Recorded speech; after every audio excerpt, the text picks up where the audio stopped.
வணக்கம். நான் இப்ப வந்திருக்கிறது த கொலு ஸ்டுடியோ. இது குன்றத்தூர்ல இருக்கு. இவங்களுடைய வெப்சைட் லிங்க் நான் குடுக்குறேன். வாட்ஸ்அப் கம்யூனிட்டி லிங்க் குடுக்குறேன். நெறைய அப்டேட்ஸ் கொலு பொம்மைகள் சம்பந்தமா நீங்க பார்க்கலாம். விலை பட்டியலோட இருக்கும். விலையெல்லாம் டிரான்ஸ்பரண்டா இருக்கு. நீங்க வேர்ல்ட் ஓவர் எங்கேருந்து வாங்குனாலும் ஒரே ரேட் தான். அந்த வெப்சைட்ல குடுத்திருக்கிற ரேட் தான் சார்ஜ் பண்ணுவாங்க. 4 லேயர் பேக்கேஜிங் அப்படின்னு சேஃபா நமக்கு கொலு பொம்மைகள் வீடு வந்து சேரும். இவங்க கிட்ட நான் பார்த்து ரசிச்ச மத்த இடத்துல நான் பார்க்காத ஒரு செட் வந்து குகனுடைய வரலாறு காட்டக்கூடிய ஒரு செட். ராமாயணத்துல ரொம்ப அற்புதமான கேரக்டர் குகன்.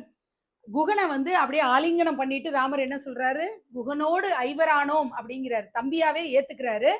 அப்படி குகனை சந்திக்கக்கூடிய காட்சி சித்திரக்கூடத்துல வரக்கூடிய அந்த காட்சி.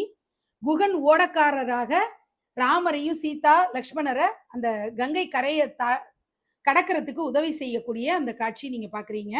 அடுத்தது ராமபிரானுக்கு பால்ல அபிஷேகம் செய்து பாத பூஜை எல்லாம் செய்யக்கூடிய காட்சி.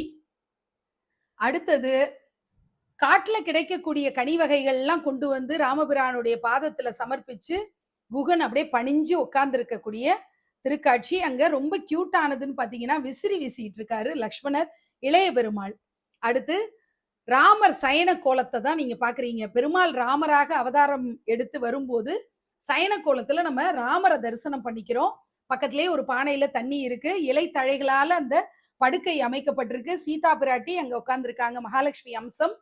அடுத்து இங்கே இளைய பெருமாள் காவல் காக்குறாரு. ராமருடைய நித்திரைக்கு எந்த விதமான டிஸ்டர்பன்ஸும் ஆகக்கூடாதுன்னு அவர் காவல் காக்க, அவரு சரியா காவல் காக்குறாரான்னு பாக்குறதுக்காக குகன் இருக்காரு. குகனுடைய வேலை சரியா நடக்குதான்னு பாக்குறதுக்கு 2 காவலாளிகள் இருக்காங்க. இத்தனை ப்ரொடெக்ஷனோட நிம்மதியா சயன கோலத்துல படுத்துட்டு இருக்காரு ராமபிரான். இந்த மாதிரி ஒரு சூப்பரான செட் உங்களுடைய நவராத்திரியில இடம்பெறணும்னா நீங்க த கொலு ஸ்டுடியோவை கான்டாக்ட் பண்ணுங்க. ஸ்கிரீன்ல தெரியுற கான்டாக்ட் நம்பர்ல கூடுதல் விவரங்கள் கேட்டு தெரிஞ்சு உங்களுடைய ஆர்டரை பிளேஸ் பண்ணிக்கோங்க. நன்றி.